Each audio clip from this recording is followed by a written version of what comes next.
여러분 안녕하십니까? 저는 황작가입니다. 황작가의 책 읽기, 체게바라 평전에 오신 것을 환영합니다.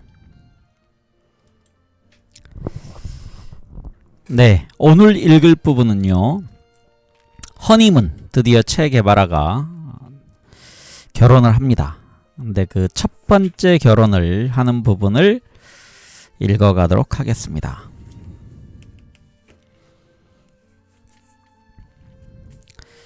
우리 책의 161쪽부터 읽도록 하겠습니다. 허니문 1954년 6월 24일 폭격으로 엉망이 되어버린 도시에서 에르네스토 게바라는 일다 가데아와 다시 읽겠습니다. 에르네스토 게바라는 일다 가데아에게 다시 청혼했다. 유학 냄새가 채 가시지 않은 과테말라에서 일다도 청혼을 받아들였다. 물론 결혼을 감행하기에는 너무도 위험한 유동적인 상황이어서 그러나 라는 단서가 붙지 않을 수 없었다. 결국 활동가로서의 생활은 그들의 운명을 결정짓는 계기가 되어 주었다. 일단은 정치 상황이 좀처럼 개선되지 않는 페루보다는 아르헨티나로 돌아가서 에르네스토의 부모님께 의탁을 해볼까 하는 생각도 있었다. 당장에 시급한 건 주소를 바꾸는 문제였다. 그런데 믿을 만한 친구 집으로 자신의 짐을 옮겨놓을 준비를 하고 있던 어느 날 저녁, 일단은 잠복해 있던 사복경찰에게 끌려갔다.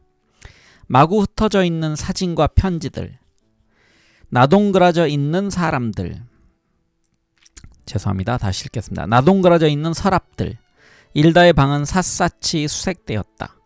그녀는 경찰차에 태워져 여제수 감방으로 끌려갔다. 에르네스토가 이사를 도와주기 위해 나타나기로 약속한 날이었지만 그는 가족들에게 선뜻 신이 도왔는지 천만다행으로 위기를 모면한 것이다.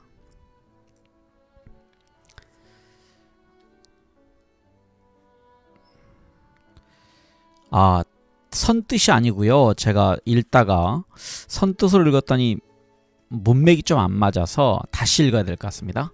가족들에게 썼듯, 그러니까 편지에서 썼다는 얘기입니다. 신이 도왔는지 천만다행으로 위기를 모면한 것이다. 감옥에 수감된 일다는 각종 범죄를 저지르고 온 여죄수들에게 읽기와 쓰기를 가르치다가 급기야 단식투쟁을 시작했다.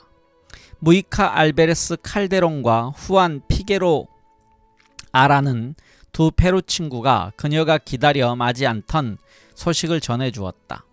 체는 무사하다고. 에르네스토는 아르헨티나 대사관의 피신에 있었다. 그는 일다를 구하기 위해 대사관을 나오고 싶어 했으나 동료들이 극구 말렸다. 이미 그는 불법 체류자가 아니었던가. 그런데도 페루 대사관은 이 사태를 못 본 채 하고 있었다. 일다는 하루에 죽 한 그릇만 배급받는 죄수의 신분으로 수감되어 있었다. 그녀는 예전에 만난 적이 있었던 새 대통령 카스티오 아르마스와 전화 통화를 한 후에야 겨우 감옥에서 풀려날 수 있었다. 조국으로 돌아가기를 원치 않는 정치적 망명자 신세였지만 적어도 과테말라를 떠날 수는 없었다. 일다의 열성은 생각 이상으로 빨리 효력을 발휘했다. 감옥 책임자는 대통령의 집무실 문을 두드리는 일도 서슴지 않을 이 페루 여자를 오랫동안 데리고 있어 보았자 좋을 게 없다는 생각을 했던 것이다. 그녀는 풀려나자마자 아르헨티나 대사관으로 달려갔다.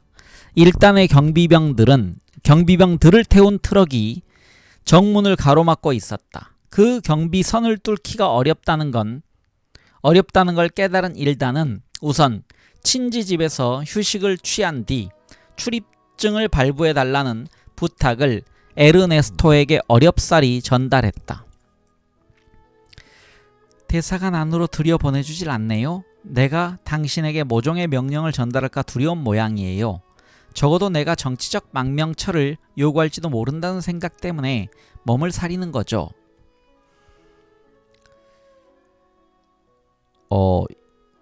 이게 아마 여성 목소리가 맞을 것 같습니다. 더 이상의 기대를 버리기로 마음을 비울 무렵 일다는 대통령 궁으로 초대를 받았다. 할 수 있는 한 의에 벗어나지 않는 차림새로 초대에 응한 그녀는 살롱에 들어서자마자 아르벤스 대통령의 후계자라는 남자에게 소개되었다. 일단은 방탄조끼를 입은 칙칙한 낯빛의 카스티요 아르마스 대령을 전혀 알고 있지 않았지만 그날 저녁의 대화를 통해 그가 꽤나 화통한 성격의 소유자라는 걸 느꼈다. 대령과 면담하는 동안 두 명의 장교가 내내 자리를 뜨지 않았다. 그녀가 다른 망명자들의 신분 보장을 요구하자 그는 이렇게 대답했다. 경우에 따라 개별적으로 검토될 겁니다. 당신에게 혹시 문제가 생기거든 날 찾으십시오. 일단은 반역자의 말을 믿지 않았다. 에르네스토도 자국민을 보호하기 위한 조치로 페론 정부가 급한 비행기에 올라타는 걸 거부했다. 대신 그는 아르헨티나로 망명하는 과테말라인들을 보살펴 주도록 부탁하는 편지를 가족들에게 썼다. 여기 지금 조금 헷갈릴 것 같아서요. 여러분들에게 제가 설명을 하면 현직 대통령은 이 일다가 아는 사람이고요. 새로 그 후계자라고 소개한 사람, 이 카스티오라는 사람은 쿠데타를 일으킨 사람입니다. 이렇게 이해하시면 될 것 같습니다. 과테말라에서.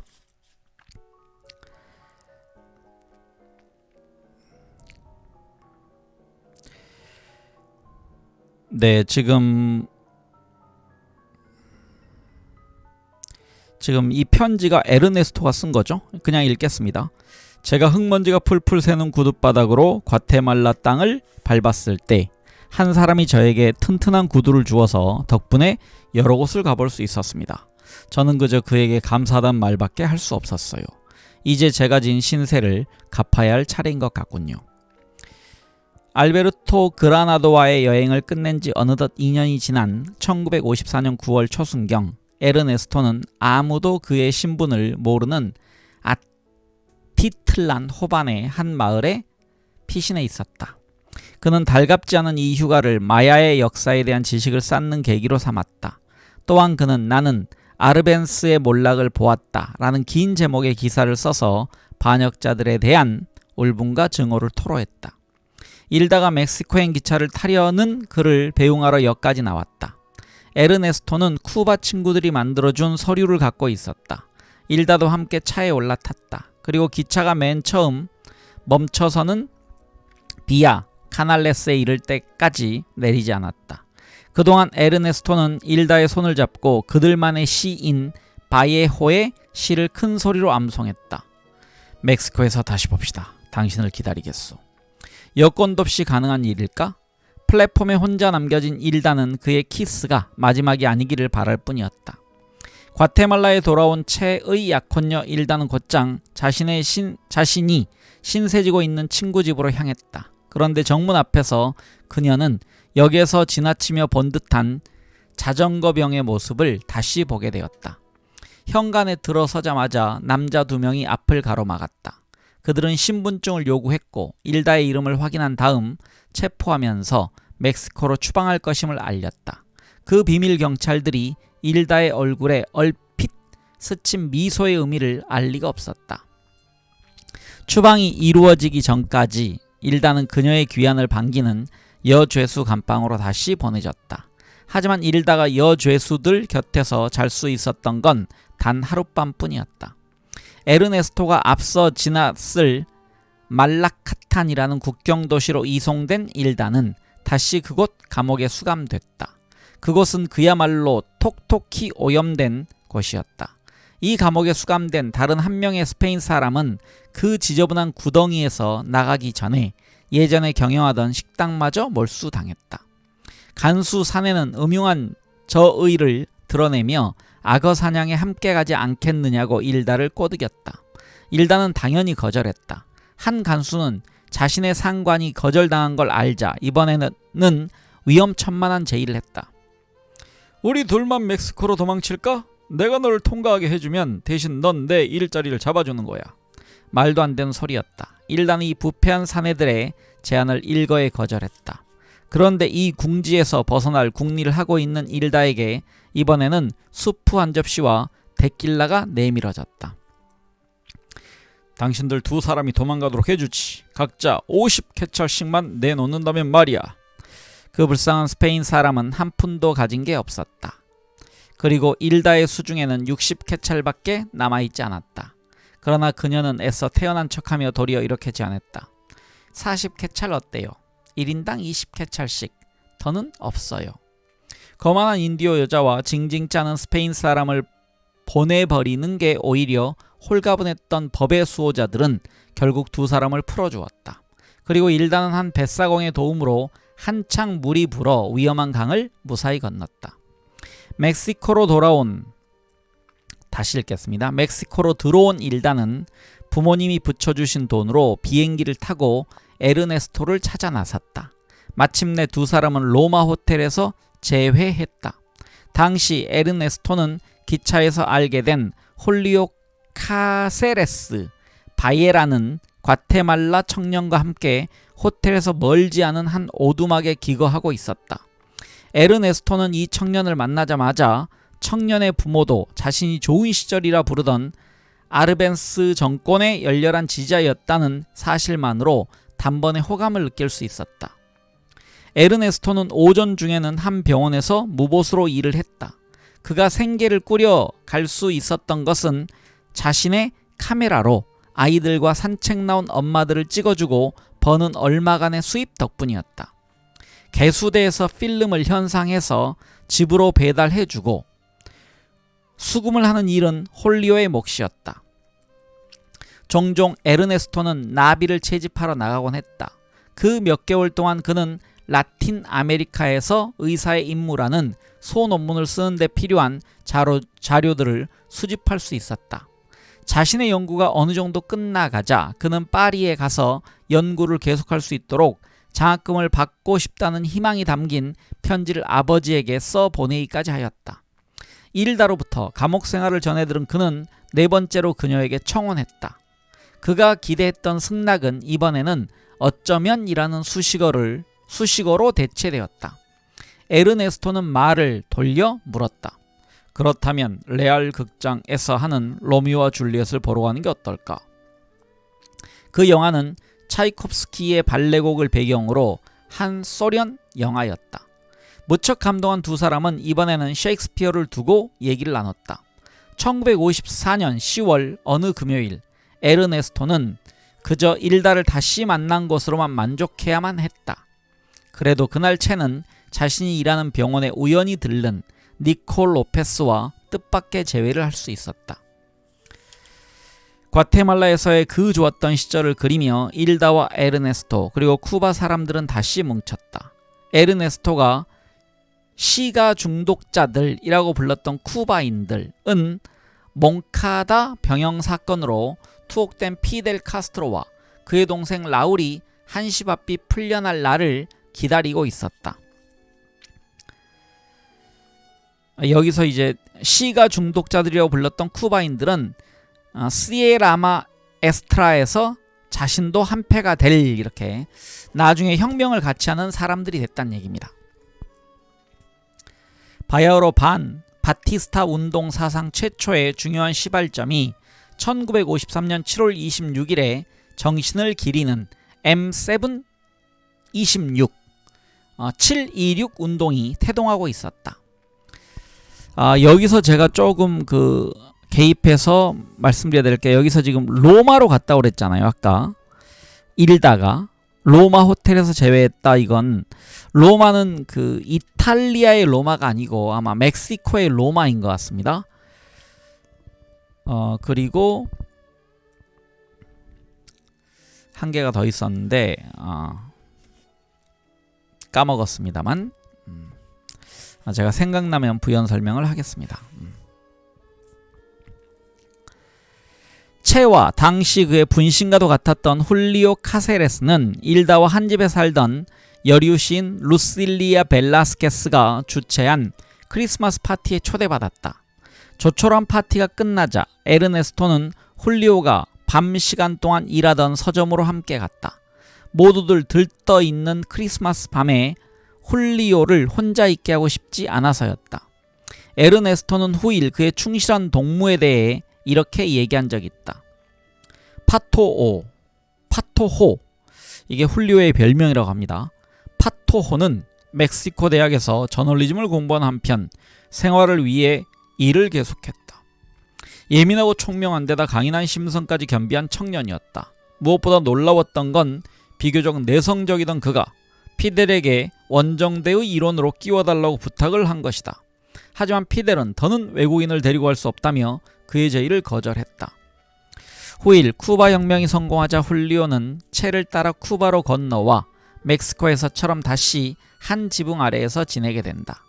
그는 과테말라에서 수행해야 할 자신의 임무를 깨닫게 될 때까지 쿠바에 머물다가 조국을 해방시켜 아르벤스 시절과 같은 시대를 만들기 위해 조국으로 되돌아갔다. 그리고 얼마 지나지 않아 과테말라 동지들과 함께 한 그의 죽음이 아바나에 전해졌다. 단지 그가 혁명과 조국 그리고 쿠바에 남겨둔 여인을 향해 쓴 시만이 그가 보낸 편지 속에 남아있었다. 가져라 오직 심장만을, 그대 손으로 그것을 부여잡아라. 언젠가 그날이 오거든 그대 손을 다시 펴라. 태양을 다시 뜨겁게 달구도록. 훌리오가 일했던 산업부의 또 다른 동료들은 그를 기리는 뜻으로 나중에 통계학교를 세워 훌리오 로베르토 카세레스 바예라는 이름을 붙였다. 늘 빠듯한 수입을 늘려볼 요량으로 에르네스토는 1955년 초 미국의 주요 도시에서 열리는 범미주 지역 체육대회에 사진사로 지원했다. 이 미니 올림픽에서 특히 미국 육상 선수들은 가장 멋진 장면들을 연출했다. 에르네스토가 속한 라틴 아메리카 에이전시의 영감을 보면 당시 에르네스토가 했던 일을 알 수 있다. 애초에 그는 혼자 모든 일을 해내야 한다는 사실을 알지 못했다. 다행히 훌리오와 쿠바 친구들의 도움으로 경기를 모두 취재할 수 있었을 뿐만 아니라 호텔에서 육상 선수들의 일상과 훈련 모습까지 취재할 수 있었다. 재정 상태가 어느 정도 나아지자 에르네스토는 다시 일달을 찾았고 그녀도 마침내 결혼을 승낙했다. 결혼식은 2달 뒤인 5월에 치를 예정이었다. 에르네스토의 나이 27, 사랑하는 여인의 손에 반지를 끼워주기에 적당한 나이였다. 그들이 신혼여행지로 선택한 곳은 바로 중국이었다. 여행사에 다니는 친구가 파격적으로 헐값에 표를 구해주기로 했기 때문이다. 그러나 출발 날짜가 공교롭게도 예식 날짜와 일치하는 바람에 마오쩌둥의 나라로의 여행은 후일을 기약할 수밖에 없었다. 비록 훗날이지만 그 두 사람의 여행은 이루어졌다. 그러나 함께는 아니었다. 체는 쿠바 혁명이 성공한 다음 쿠바의 목소리를 대변하는 전권대사의 자격으로 베이징을 방문했고 일단은 일본에서 열린 원폭에 관한 회의에 참석한 후 만리장성을 거닐어 보게 된다. 일다의 뱃속에는 이미 에르네스토의 아이가 자라고 있었다. 그들의 신혼여행지는 결국 꾸에르나바카로 정해졌다.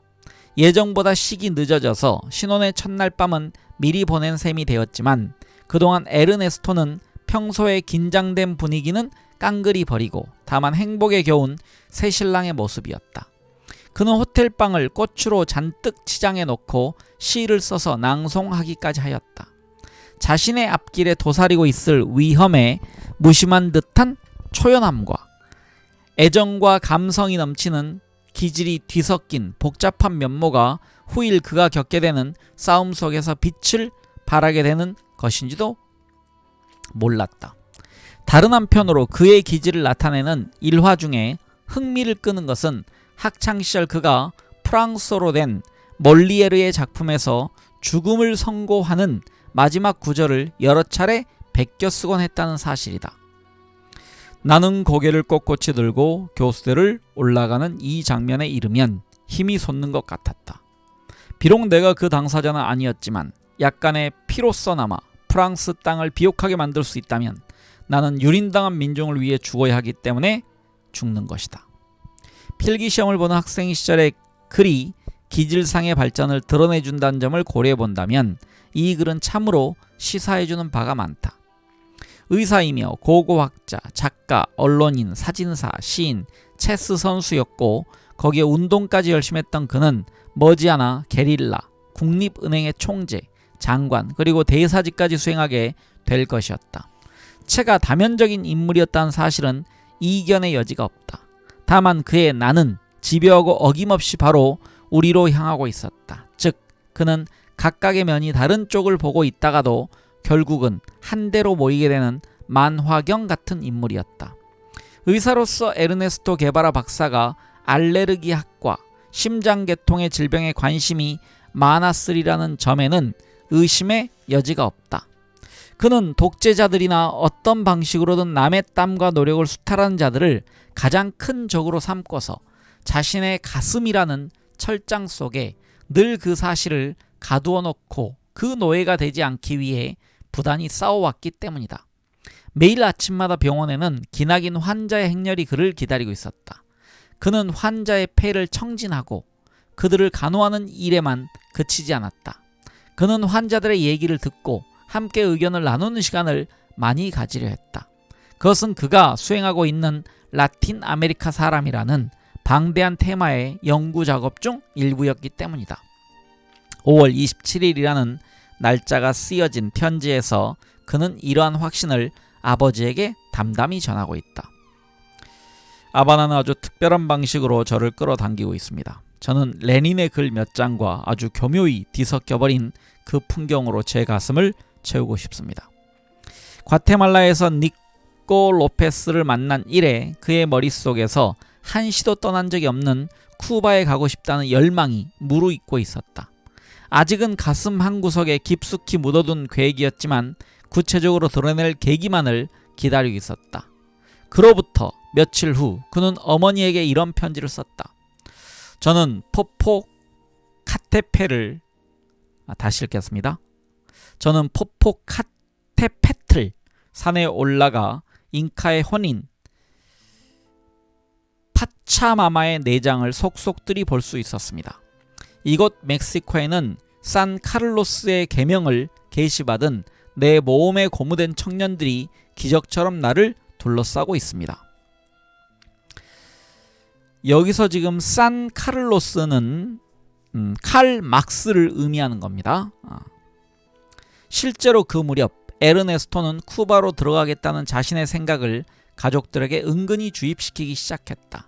그리고 그는 그것을 단순한 여행으로 만들지 않으리라는 각오를 단단히 다지고 있었다. 그 편지가 배달되기 며칠 전 그는 피델 카스트로의 동생인 라울 카스트로를 만났다. 아주 학구적으로 보이는 24살의 청년이었죠. 라울 카스트로에 대한 일단의 첫인상은 이랬다. 체에 대한 동료들의 평가를 확인해 보기도 전에 라울은 피델이 멕시코에 도착하는 즉시 그를 소개시켜 주겠다고 약속했다. 네, 다음 장입니다. 마리아 안토니아 집에서의 만남. 1955년 7월 9일 밤 10시경 매섭도록 추운 그날 밤 피델 카스트로와 체 게바라가 처음으로 만났다. 장소는 마리아 안토니아 산체스 곤잘레스라는 여인의 비좁은 아파트였다. 멕시코인과 결혼하여 그곳에 살고 있는 쿠바 출신의 마리아 안토니아는 갈색 눈동자와 갈색 머리를 가진 아름다운 여인이었다. 레푸블리카 광장 근처 엠파랑가 49번지에 있는 그 집에 190cm가 좋게 되는 껑충한 키에 윤기 있는 검은 머리와 콧수염을 기른 강인한 인상의 피델 카스트로가 나타났다. 27살의 체는 몽카다 병영 공격의 주인공을 처음 본 순간부터 강한 인상을 받았다. 혁명을 완수하기 위해서 정통 게릴라들이 필요했던 피델은 상대방을 꿰뚫는 듯한 에르네스토의 그 솔직한 시선이 마음에 들었다. 긴 얘기도 필요 없이 두 사람은 제국주의의 억압으로부터 라틴 아메리카 민중을 해방시켜야 하는 절대적 필요성의 뜻을 같이 하고 있음을 알게 되었다. 피델은 쿠바에는 20만 호에 달하는 보이오가 있으며 시골과 도시의 40만 가구 이상이 비위생적인 움막 등에서 살아가고 있고 그곳에 사는 아이들의 90%가 국어를 하며 살아가고 있음을 알려주었다. 여기서 보이오란 것에 대한 각주가 있습니다. 밀집으로 지붕을 얹고 짚을 덮은 점토로 지은 오두막. 우리나라로 하면 옛날 초가집쯤 될 것 같습니다. 그날 밤을 하얗게 지새우며 나눈 대화를 통해 에르네스토가 특히 강한 인상을 받았던 건 사회 문제에 관한 카스트로 형제의 철저한 분석력이었다. 새벽이 밝아올 무렵이 되어서야 카스트로는 요트 한 대를 무장시켜 쿠바에 재상륙하려는 자신의 계획을 슬쩍 비쳤다. 과테말라에 있을 당시 에르네스토와 일다는 이미 피델이 콜롬비아에 머물면서 가예탄 대통령이 암살되었을 때 학생들의 리더로서 민중들의 투쟁을 이끌었다는 사실을 알고 있었다. 에르네스토는 M726 다시 읽겠습니다. M726으로 읽겠습니다. M726에 가입했다. 이제부터 그는 채로 불리게 될 터였다. 여기서 지금 M726은 앞에서 나왔는데요. 이게 그 혁명을 위한 단체의 명입니다. 지금 앞에서 읽었던 부분을 제가 까먹었는데요. 앞으로 이제 자주 등장할 용어라서 이 용어를 이제 어느 정도 기억하시기 바랍니다. 채는 이미 쿠바인이 된 것처럼 느껴졌다. 한시라도 빨리 그 섬으로 출발하고픈 생각에 온몸이 근질근질할 지경이었다. 그의 상상력을 더욱 부채질한 건 물론 피델이었다. 그는 직접 손에 무기를 들고 싸웠으며 포로가 되기도 했다. 피델의 찬란한 혁명적 경험에 비하면 자신이 너무도 보잘것없이 여겨졌다. 여기서 피델이 나오는데 이제 피델로 계속 피델 카스트로 쿠바 혁명을 이끈 피델 카스트로는 피델로 불립니다. 피델은 정말 위대한 정치 지도자입니다. 그는 자신이 어디를 가야 하는지 알고 있고 강인함으로 무장했으면서도 온화한 전혀 새로운 스타일의 소유자이지요. 당시 그는 한 동료에게 피델을 이렇게 평했다고 한다.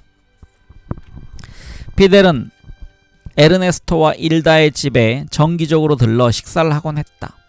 그들은 바티스타 측 비밀 경찰의 눈을 피해 주로 늦은 밤 시간에 만나는 일이 많았다. 어느 날 저녁 바다를 통해 상륙하려는 계획이 다시 논의되었다. 일다는 논의만이 아닌 실제 원정대에 끼고 싶은 열망이 간절했다. 그녀는 피델에게 자신도 원정선에 태워달라고 졸랐다. 그러나 뱃속에는 이미 채의 아기가 자라고 있었으므로 그녀는 상륙선의 유일한 여자대원이 될 기회를 가질 수 없었다. 계획은 점점 구체적으로 짜여갔다. 출발 시기, 노선, 상륙 일정. 그러나 막상 피델이 집을 떠나자 미래 혁명가들은 이런 의문을 갖지 않을 수 없었다. 엄청난 무장병력이 버티고 있는 그 섬을 침공한다는 저 쿠바인들의 생각은 얼토당토하는 객기가 아닐까? 에르네스토가 물었다. 일다는 에르네스토가 자신의 생각을 알고 싶어 한다는 걸 깨달았다. 그들은 아직 결혼식조차 올리지 않고 있었으니 의심할 바 없이 미친 짓이죠. 하지만 그럴 수밖에 없는 일이에요. 내 생각도 그렇소. 난 다만 당신의 의견을 알고 싶었을 뿐이요. 원정대에 합류하기로 결심했소. 일단 준비 과정에 참여한 뒤 의사의 자격으로 그들과 함께 떠나고 싶소. 에르네스토는 피델의 제안을 받자 단 1초의 머뭇거림도 없이 승낙했다. 단 한 가지 조건이 있었다. 쿠바 혁명이 성공한 뒤에는 바로 유랑 혁명가로서의 자신의 자유를 보장해 달라는 것이었다. 물론 혁명이 성공하였을 때를 가정하고서였다. 그가 그 거대한 계획의 위험성은 물론 자신의 출발이 어쩌면 일다와의 영원한 이별이 되리라는 것을 모를 리 없었다. 그리고 자식이 자라는 모습을 볼 수 없을지도 모른다는 것도. 그러나 쿠바 혁명을 돕는다라는 대의 명분이 우선이었다. 그리고 탁월한 조언자였던 일다는 그 점을 충분히 이해하고 있었다. 그 즈음 부모님께 보낸 편지에서 그는 당시의 심경을 이렇게 토로했다. 냉랭하고 무뚝뚝한 멕시코가 저에게는 그리 가혹하지만은 않습니다. 저의 글 몇 편이 세상의 빛을 보게 되었습니다. 그 중에 쓸만한 것도 있었는지 모르지만 제 이름을 직접 서명한 제 머릿속에는 가끔 성운처럼 번뜩이는 열망과 생각이 웅크리고 있습니다. 저는 훌륭한 의사가 되고 싶다는 희망을 품어왔습니다. 하지만 지금은 그것이 한순간의 꿈에 불과했다고 생각됩니다. 순전히 개인적인 이런 야심보다 우선하는 또 다른 계획이 저를 끌어당기고 있기 때문입니다. 라틴 아메리카 전체를 장악하려는 제국주의의 물결에 대해 피델 카스트로는 지난날 볼리바르와 마르티가 보여주었던 쿠바인들의 투쟁이 대륙 전체의 행동 의지에 불을 댕길 것이라는 신념을 간직하고 있었다. 물론 에르네스토의 생각과도 완전히 일치하는 점이었지만 실제로 1953년부터 1955년 사이 몽카다 병영 공격은 멕시코에도 만만찮은 영향을 미쳤다고 볼 수 있다. 그러나 쿠바 내부의 두 세력은 너무도 첨예한 대립을 보였다. 한쪽은 바티스타의 편을 드는 정부였으며 다른 한쪽은 카스트로파의 민중이었다. 미국조차도 이 상황에 선뜻 마음을 정하지 못하고 있었다. 어느 쪽을 밀어야 하나. 바티스타의 경우 지나친 요구가 성가셨고 카스트로라면 당장은 독재자보다는 덜 탐욕스러우니까 상대해볼 만한 협상의 상대자인 것도 같았다. 그런데 한편으로 1955년 7월에 아르헨티나 전국 또한 심상찮은 기운이 감돌고 있었다. 마리네가 주축이 된 군부 쿠데타의 기미가 보이자 에르네스토는 심각한 고민에 빠졌다. 그 다음에 벌어질 일이 뻔하기 때문이었다. 페론이 몰락하면 결국 미국이 접근해 올 것이었다. 그러나 여기 잠깐 말씀드리면 지금 아르헨티나는 페론이라는 문민정부가 들어선 것이고 이게 일종의 반미 전선을 걸었기 때문에 이제 미국이 개입해서 군부 쿠데타를 도와주고 있다는 내용입니다. 그러나 당장 그가 모든 기력을 쏟아 부어야 할 곳은 쿠바였다. 피델이 공세를 개시하기로 예정한 쿠바 동부의 산악지역인 시에라 마에스트라에서 벌어질 험난하고 위험한 전투에 대비하기 위해서 우선은 강인한 체력을 기르는 일이 시급했다. 미래의 게릴라들에게 엄하고 치밀한 훈련 일정이 짜였다. 그 방면의 전문가였던 마리아 안토니아의 남편으로부터는 6탄 공격수로 훈련받았다. 그러는 한편 민첩성과 협동심, 순발력과 인내심 등을 기르기 위해 농구와 축구도 빼놓을 수 없었다. 또한 차풀테펙 호수 위에서는 힘든 노적기로 체력을 단련시키기도 했다. 에르네스토는 주말이면 5,000m가 넘는 포포카테페틀 산과 이차키우아틀 산 정상에 올라 산에 대한 유난스러운 열정을 녹이는 한편 시에라 마에스트라의 험준한 산세에도 끄떡없이 견디기 위한 대비를 하곤 했다. 그는 매번 정상까지 오르는 무모한 등반으로 완전히 녹초가 되어 집에 돌아오기 일쑤였다. 게다가 체력 단련 훈련에 병원 근무, 자기만이 하고 있는 연구, 정치 관련 칼럼 집필과 대륙 발견 이전의 시대에 관한 고고학적 연구 등에 매진하다 보니 하루 5시간을 자기도 어려웠다. 한때는 끝없이 이어질 것 같던 일다와의 대화, 더 나은 세상을 만들기 위해 이 세상을 해체할 수밖에 없으리라던 신념, 두 사람의 사랑과 낭만이 깃들던 아름다운 시간이 자연스레 줄어들어갔다. 에르네스토 자신만의 생활은 자취를 감추었다. 그의 인생은 점점 혁명에 받쳐지고 있었다. 8월 8일 피델 카스트로는 M726의 이름으로 쿠바 국민에게 고하는 제1차 성명서에 서명했다. 여기서 내세운 토지개혁은 역사가 나를 용서하리라 에서 발표했던 그의 초기 제안들을 다시 언급한 것이었다. 그는 위대한 혁명가 호세 마르티의 이름을 걸고 미국에 대한 직접적인 비판을 퍼부었다. 이 제1차 성명은 이후 각종 명령과 커뮤니케를 통하여 카스트로의 말이 쿠바 전역을 강타하도록 하는 도화선이 되었다. 8월 18일 오후 테포조틀란이라는 마을에서 마침내 에르네스토와 일단은 결혼식을 올렸다. 에르네스토는 피델이 증언으로 참석해주기를 바랐겠지만 보안상의 문제로 이루어질 수 없었다. 대신 라울 카스트로와 혁명의 또 다른 주역인 헤수스 몬타네 등이 이 작은 예식에서 자리를 지켜주었다. 여기서 라울 카스트로는 피델 카스트로의 동생입니다. 그래서 같이 혁명을 했던, 그리고 피델 카스트로를 뒤이어 쿠바 평의회 의장을 했던 사람입니다. 축하연은 멕시코에서 열렸다. 피델이 신중하게 선별한 초대 손님들은 에르네스토가 준비한 고기구이와 메즈칼로 오랜만에 잔치 분위기를 즐겼다. 피델도 자신의 특기인 열대 과일을 얹은 스파게티를 선보이겠노라고 약속한 적이 있었다. 7월 26일 몽카다 습격 2주기를 맞이하던 날 그는 그 약속을 지켰다. 차풀테펙 공원의 호세 마르티 동상 아래에서 조촐한 기념식을 가졌던 때였다. 멕시코 경찰은 물론 바티스타의 끈앞풀이 눈치를 채지 못하도록 극도로 조심스레 가진 모임이었다. 피델이 몽카다 사건 재판정에서 역사가 나를 용서하리라 라는 감동적인 자기 변론을 공표하기로 마음먹었던 것도 이 스파게티를 앞에 두고서였다고 한다. 8월 19일 피델은 쿠바인들이 모금한 자금을 가지고 무기를 구입하기 위해 멕시코만을 넘어 미국으로 떠났다. 출발 전 그는 자신에게 전달되는 우편물을 나폴레스 40번지에 있는 게바라 부부집으로 보내도록 조치했다. 그는 경제적인 사정으로 또는 바티스타의 탄압 때문에 북부지방에 피신해 있던 쿠바인들이 이동하기를 원했다. 1955년 10월 30일 뉴욕의 팜가든 호텔에서 피델 카스트로는 미국 내에 있는 세계의 반정부 단체들의 모임을 개최했다. 여기서 이제 반정부 단체는 쿠바 반정부 단체들입니다. 미국의 반정부 단체가 아니고요. 약 800명가량 모인 이 모임에서 전직 변호사였던 피델 카스트로는 역사적인 선언을 했다. 1956년 우리는 자유를 얻거나 아니면 순교자가 될 것입니다. 마이애미에서는 쿠바의 전 대통령이었던 프리오가 그들의 명분에 동참하는 뜻에서 거액의 기부금을 선뜻 내놓았다. 바티스타는 그들 모두의 적이었기 때문이다.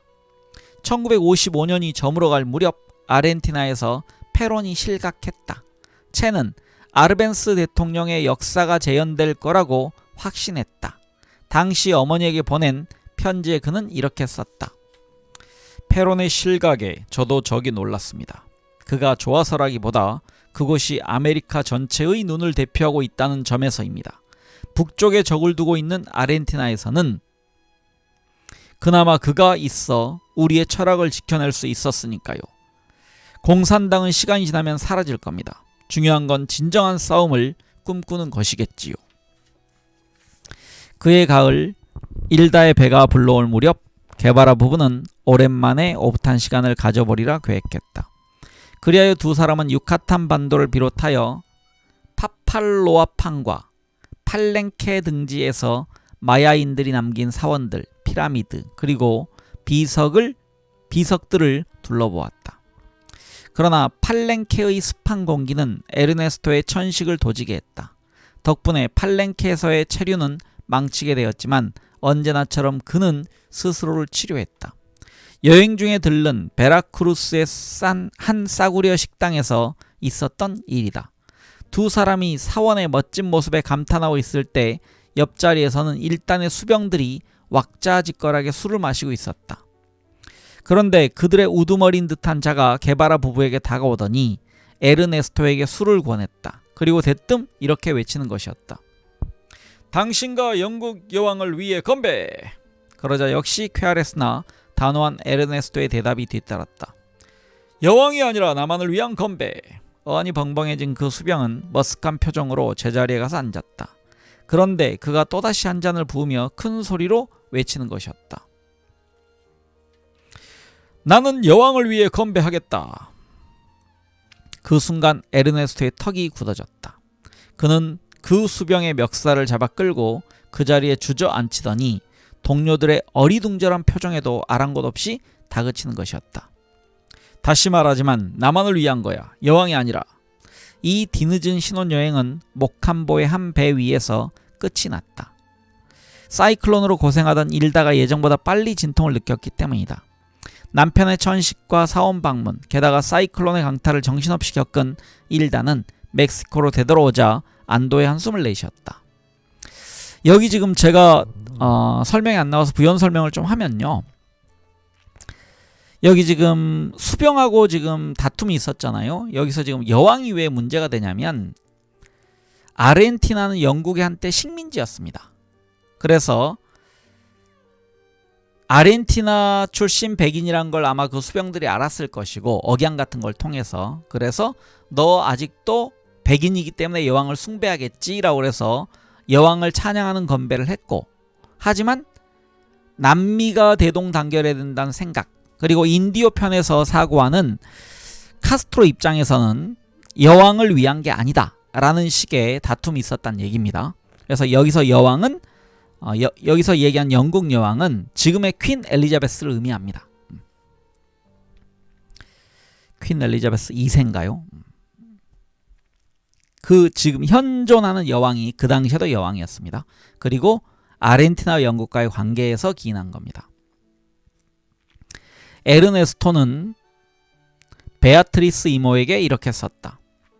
지금 저는 블라디미르 에르네스토 아기 가로 열고 한창 사회주의 사상에 고취된 에르네스토가 블라디미르 레닌의 이름을 따서 아기의 이름을 미리 부르고 있는 듯함이라고 엄기니가 각주를 써놨습니다.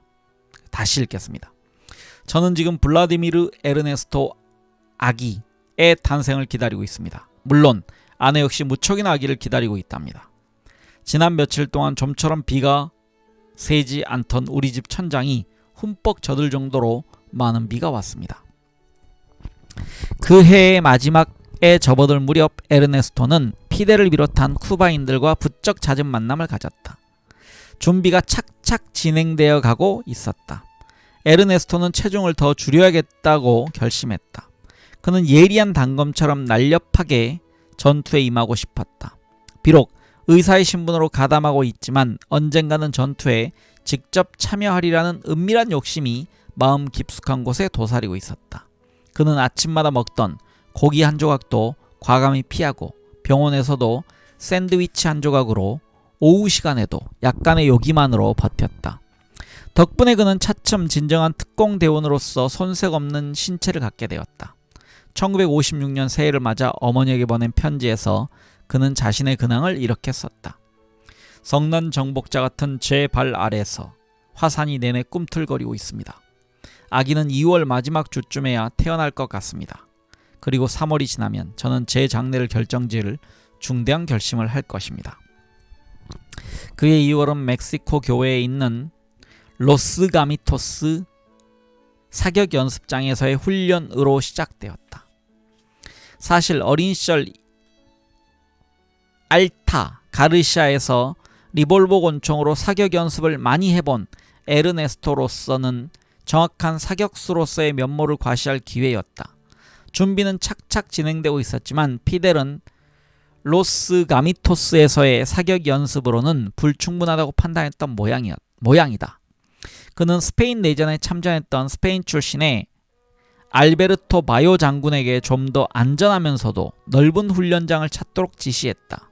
수도에서 겨우 40km 떨어진 곳에서 운 좋게도 판초비아의 편에서 양키들과 대항해 싸웠다는 왕년의 전사를 만날 수 있었다. 여기서 판초비아는 사람 이름인데요. 멕시코의 혁명가 이렇게 돼 있습니다. 어찌된 셈인지 엘살바도르의 부유한 지주의 대리인인 그 멕시코인은 땅을 다시 경작하기 위해 50명가량의 중앙아메리카 출신 노동자들이 올 것이라는 말을 순순히 믿었다. 물론 이들은 미래의 특공대원이 될 사람들이었다. 그렇게 하여 피델은 한 달에 겨우 8달러라는 명목상의 임대료만 내고 그 장소를 빌릴 수 있었다. 에르네스토가 훈련생도의 대표라는 최초의 임무를 부여받은 곳이 바로 그곳이었다. 그날의 각오를 에르네스토는 일기에 이렇게 적었다. 조직력이나 규율 등으로 보아 처음으로 나는 우리가 성공할지도 모른다는 느낌을 가졌다. 혁명군의 대장인 카스트로에 이끌려 이 일에 몸담은 뒤 지금까지도 강한 회의를 떨쳐버리지 못했던 건 사실이다. 그러나 나는 마치 모험소설에서나 읽을 법한 우정과 그처럼 순수한 이상을 위해 타국의 해변에서 죽어도 좋다는 확신을 그들과 함께 나누고 있는 것이다. 밤낮에 걸쳐 나침반에 의지하는 행군이 끝나면 바요 장군은 이들을 땅바닥에서 자도록 했다. 그동안 채는 자신의 애독서이기도 한 카리브해의 폭풍을 쓴 이 백전 노장과 체스를 두기도 했다. 에르네스토는 바요 장군을 주인공으로 하는 서사시를 짓기도 했다. 가자, 새벽을 여는 뜨거운 가슴의 선지자들이여. 감춰지고 버려진 오솔길 따라 그대가 그토록 사랑에 맞지 않는 인민을 해방시키러. 가자, 우리를 치욕에 떨겠던 자들을 정복하러. 분연히 봉기하여 마르티의 별들이 되어 승리를 다짐하며 죽음을 두려워 말고. 세상 모든 처녀림에 동요를 일으키는 총성의 첫발이 울려 퍼질 때 그대의 곁에서 싸우니 우리 그곳에 있으리.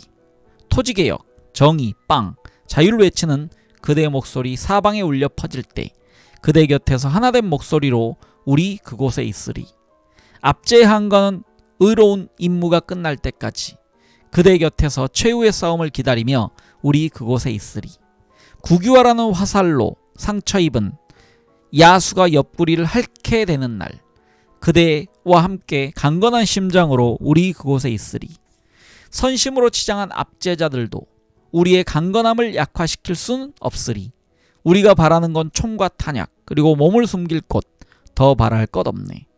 아무리 험한 불길이 우리의 여정을 가로막아도 단지 우리에게 아메리카 역사의 한편으로 사라진 게릴라들의 뼈를 감싸줄 쿠바인의 눈물로 지은 수위 한 벌뿐. 이게 시였습니다. 일디타란 소제목입니다.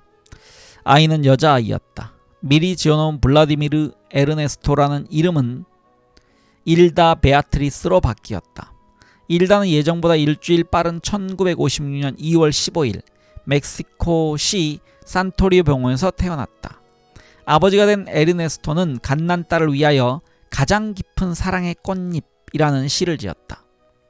아르헨티나의 얼굴과 안데스에서 자라는 나무의 단단함을 부여받은 강인한 기질, 페루 민족이 준 부드럽고 섬세한 갈색 피부, 더불어 멕시코의 대지는 넘치도록 풍요로운 온화함을 베풀었네.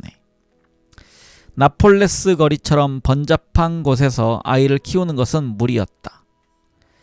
게바라 부부는 거리로 향해 있는 아파트 2층을 서둘러 얻었다.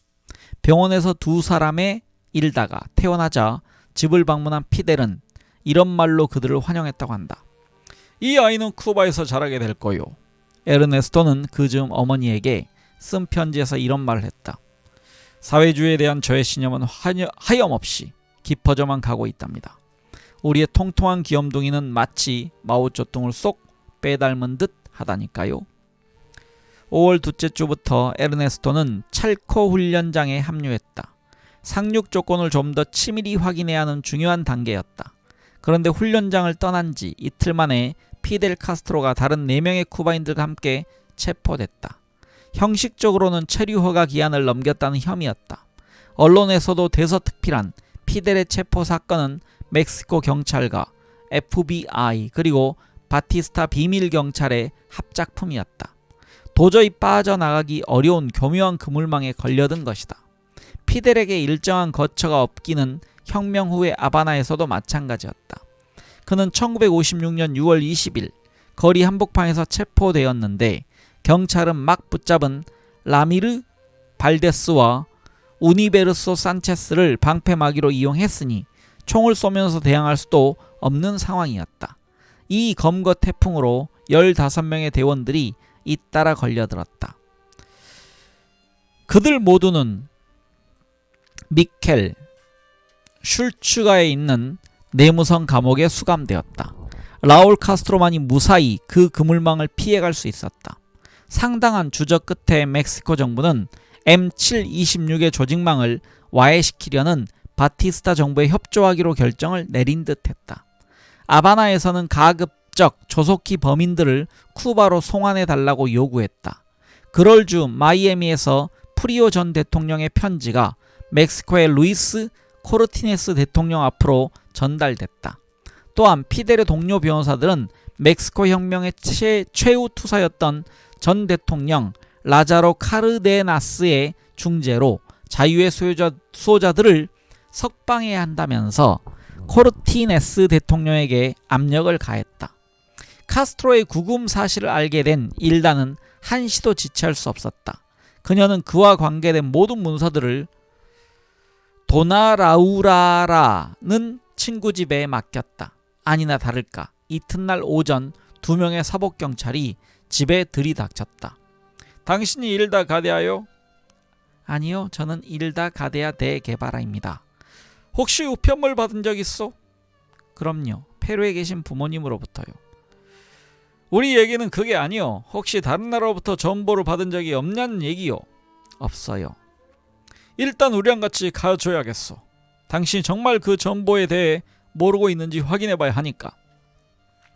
집에는 이제 겨우 4개월밖에 안 된 딸이 있어요. 아이한테 젖도 물려야 하고 아이를 혼자 둘 수 없어요.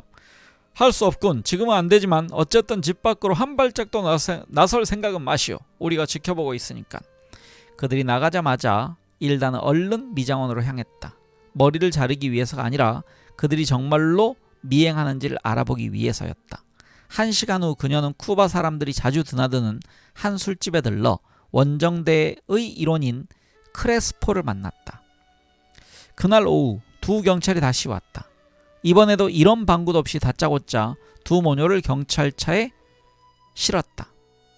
이번에도가 아니고요. 이번에는 이런 방구도 없이 다짜고짜 2 모녀를 경찰차에 실었다. 연방경찰국으로 끌려간 그녀 앞에 그들은 쿠바에서 온 정보를 내밀었다. 누군가가 알레한드로를 방문할 것이다 라는 내용이었다. 피델의 전시명이 알레한드로라는 것을 모르고 있었던 일다는 이 정보가 그에게 전달되는 것이 아니라고 진심으로 항변했다. 신문이 다시 시작됐다. 나폴레스 40번지 아파트에서 누구랑 살고 있어? 남편인 에르네스토 게바라 박사와요. 그는 지금 어디 있어? 베라크루스요. 베라크루스 어디 말이오? 호텔에 머물고 있어요. 가서 찾아보면 될 거 아니에요? 여기 지금 내용이요. 만일의 경우를 대비하여 에르네스토와 미리 짜놓은 대답 이렇게 돼 있습니다. 당신 둘이 함께 베라크루스에 간 적 있었어? 그럼요. 여행을 갔었죠. 남편은 무슨 일로 그곳에 갔어? 알레르기 연구차요. 남편의 전공 분야이니까요. 병원에 확인해 보세요. 이번에는 방을 바꿔서 어둠침침한 곳에서 신문은 계속됐다. 중앙 아메리카인을 초대한 적 있었어? 그런 적 없어요. 페루 사람들만 빼고요. 당신은 정치에 관여하고 있어? 그래요. 난 아프리스타예요. 페루의 아프라 운동단체죠. 하지만 왜 그걸 묻죠? 변호사를 부르게 해줘요. 경찰은 아기를 넘겨주면서 진술서에 서명하도록 했다. 그녀는 자신이 완전히 풀려날 것으로 믿었다. 그러나 사실은 그렇지 못했다. 2명의 경찰이 그녀를 줄곧 따라다니다 못해 아예 소파 위에 진을 치고 앉아 일거수일투족을 감시하는 것이었다. 차례차례로 그들은 창문 옆에 배치되었다. 남편은 언제 돌아올 것 같소? 이번 주말이나 되어야 알겠죠. 일단은 크레스포가 움직일 수 있는 시간을 벌고 싶었다. 그녀는 되도록 늦게 잠을 잤다. 혹시 에르네스토가 나타날지 모른다는 두려움에 떨며 7시가 되자 경찰들이 그녀에게 통보했다. 즉시 떠나야겠어. 애를 데리고 얼른 나오시오. 3번째 신문자는 그녀의 심리 상태부터 질문했다. 당신도 알다시피 우리는 요 몇 년 동안 쭉 당신네들을 주시해왔어. 아니나 다를까 그는 즉각 그들의 최대 관심사로 질문을 돌렸다. 게바라 박사가 과테말라에 있을 때 혹시 소련 사람들과 알고 지내지 않았어? 그런 얘기를 전혀 들은 바 없어요. 이어 그는 2 부부가 어디서 돈을 벌어 생활을 꾸려가고 있으며 여행 경비 등은 어디서 충당하는지 집요하게 따져 물었다. 난 국제보건기구에서 꽤나 많은 보수를 받고 있고 남편 역시 병원에서 벌고 있어요. 그 무렵에 대량 검거로 많은 사람들이 연방경찰국 감방으로 끌려갔다. 우선 피델 카스트로와 라미오 발데스, 우니베르소 산체스 등을 포함한 쿠바인들, 그리고 일다 모녀와 홀리오도 있었다. 일다가 어린 딸과 함께 연행대에 왔다는 소식을 전해들은 피델은 2 모녀에게 적절한 식사가 제공되도록 여러 경로를 통해 손을 썼다. 그는 형무소의 책임자들에게 아르헨티나 의사와 결혼한 이 페루 여인은 석방되어야 한다는 입장을 전했다. 당시 피델은 에르네스토를 만났을 때의 인상을 이렇게 표현한 적이 있었다. 그는 보는 즉시 호감을 끌어내는 사람이다. 담백하고 조용하며 친근함이 느껴지는 품성뿐 아니라 그의 인격과 독창적인 면모 등에서 그랬다. 그동안 에르네스토는 산타로사의 농장에서 훈련을 받고 있었다. 그의 대담성과 의지, 인내심은 모든 동료들로부터 존경과 찬사를 얻었다. 그가 28번째 생일을 맞은 지 열흘 지난 1956년 6월 24일 이들에 대한 정보를 입수한 경찰들이 야음을 틈타 농장 주변을 에워쌌다. 경찰은 발포 태세를 갖추고 있었다. 그러나 이 대규모 유혈 사태를 막고자 감옥에서 허가를 받아 이곳에 급히 도착한 피델이 마지막 순간 이들을 제지했다. 우리가 싸워야 할 곳은 여기가 아니라 쿠바입니다. 라며 그는 신음하듯 내뱉었다. 그리고 그는 에르네스토를 비롯한 30명의 동료들에게 피를 흘리지 말고 투항할 것을 권했다. 그들 모두는 연행되었고 비밀 문건들도 압수되었다. 에르네스토도 신문관 앞에 섰다. 너는 내 여자와 딸이 이미 우리 손에 있는 걸 알겠지? 만약 우리가 묻는 바에 제대로 대답하지 않으면 우리는 내 처자식을 고문할 수도 있다. 에르네스토는 담담한 표정으로 앉아 있었다. 그는 지극히 짧은 대답만을 했다.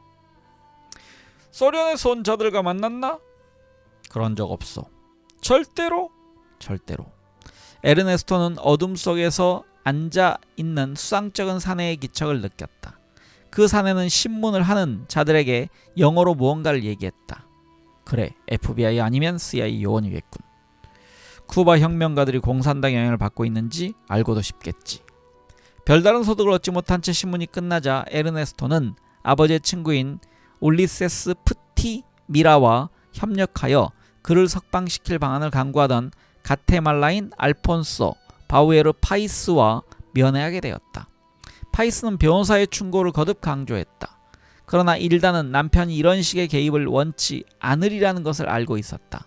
한편 피델은 에르네스토가 모국인 아르헨티나 정부를 통해 궁지에서 벗어나길 바라고 있었다. 그러나 에르네스토는 꿈쩍도 하지 않았다. 나는 쿠바인들의 운명과 하나입니다. 그들과 함께 있겠어요. 그 사건을 통해 에르네스토는 카스트로가 멕시코에서 중요한 정치적 끈을 갖고 있다는 걸 알게 됐다. M726이 계속되기 위해서는 그걸 알려야 했다. 멕시코에 먼저 본부를 설치한 ORIT로부터 마르크스주의를 추종하는 조직까지 피델은 좌익계 정당들과 광범위한 연계관계를 맺고 있었다. 여기서 ORIT는 미주 노동기구라고 되어 있습니다. 감옥 안에서 단식 투쟁을 전개할 무렵 에르네스토는 어머니에게 이런 편지를 썼다. 저는 예수와 전혀 다른 길을 걷고 있습니다. 저는 힘이 닿는 한 모든 무기를 동원하여 싸울 겁니다. 저들이 나를 십자가에 매달아 두게도 하지 않을 것이며 어머니가 바라시는 방식대로도 하지 않을 겁니다. 네, 이상으로 2부를 마쳤습니다. 네, 이제 3부 그람마호에 탄 82사람이라는 부분을 다음 시간에 읽도록 하겠습니다. 네, 긴 시간 책 읽기 함께 해주신 많은 분들 감사드립니다. 편안한 하루 보내십시오. 저는 황 작가였습니다.